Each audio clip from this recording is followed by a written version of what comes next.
100 years ago, World War I was raging. At the height of the conflict, the British and the French met secretly in order to divvy up the spoils in the Middle East after the war would end. This became known as the Sykes-Picot Agreement, and we're about to mark its 100th anniversary.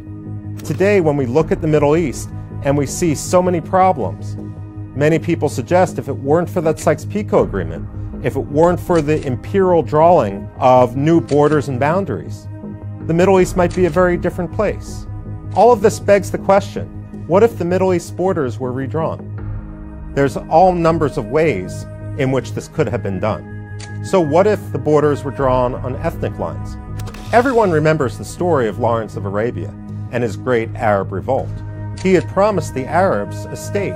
And you know, many of the Arabs expected a single state for all the Arabs in the region. It was Sykes-Picot that dashed those hopes, as well as conflicting promises to others. However, are all Arabs the same? In 1952, Gamal Abdel Nasser overthrew the Egyptian monarchy, and Egypt became the seat of hotbed Arab nationalism.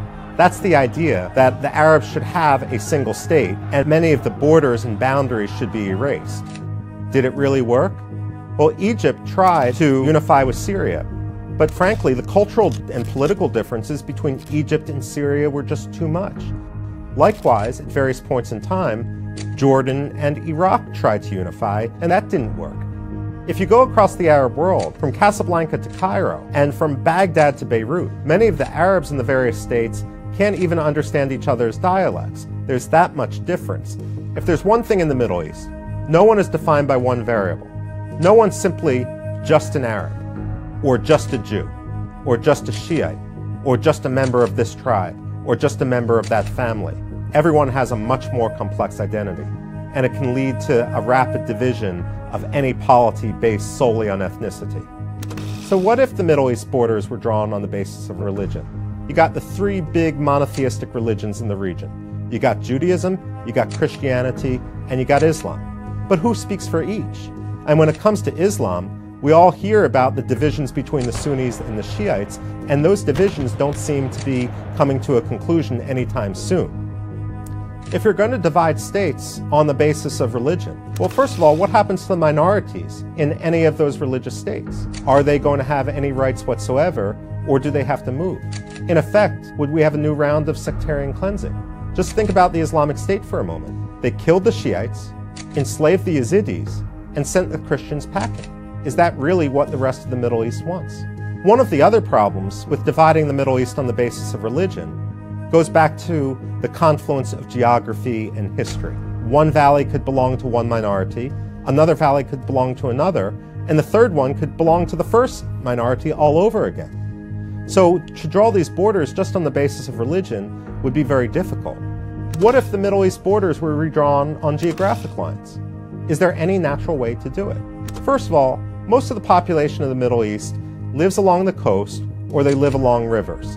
And so what you have when you go across the broad swath of the Middle East are very heavy concentrations of population, followed by hundreds of miles of very little. So let's think about these population centers. You have the Nile River and you have the Fertile Crescent. Well, that's Egypt and Iraq right there. You have the Mediterranean coast. Well, that's Israel, the Palestinian territories, Lebanon, and Syria. Then you have all the states that exist in the Persian Gulf. Oman, the United Arab Emirates, Qatar, Bahrain, Kuwait, and Saudi Arabia. Could there be some redivisions there? Absolutely. Here's the thing. If you were going to redraw the borders based on geographic grounds, they'd probably end up looking not dissimilar to what we have now, where you have states surrounding the population centers, and then you have borders drawn somewhere out in the desert simply to divide one from another. What about all those people who say that the states of the Middle East are artificial? Well, to some extent that could have been true 100 years ago, but is it really the case today? 100 years is a long time, and Jordanians, Iraqis, Egyptians, Saudis, Lebanese, they've all developed unique identities.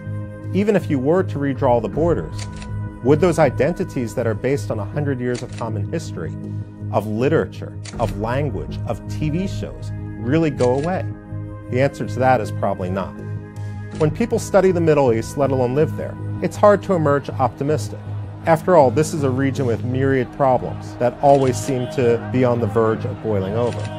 But if the past 100 years have taught us anything, it's that there probably isn't any magic formula.